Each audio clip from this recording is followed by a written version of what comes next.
সমুদ্রের মাছ তো আমরা সবাই পছন্দ করি, খুব মজা মজা খাই। আসলে কেউ কি জানে যে মাছগুলো কোত্থেকে আসে, কারা আনে, কীভাবে ধরে? মূলত দেখেন এই সেই মাছের বোটগুলো, এগুলো দিয়ে কিন্তু মাছগুলো ধরা হয়, গভীর সমুদ্র থেকে ধরে আনা হয়।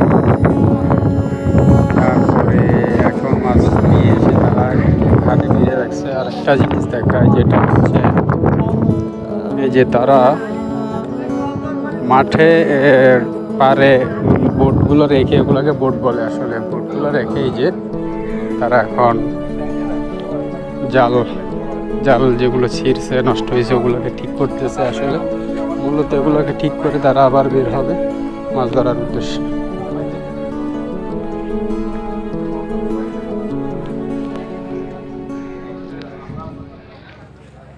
যে তারা আবার বের হবে মাছ ধরার উদ্দেশ্যে।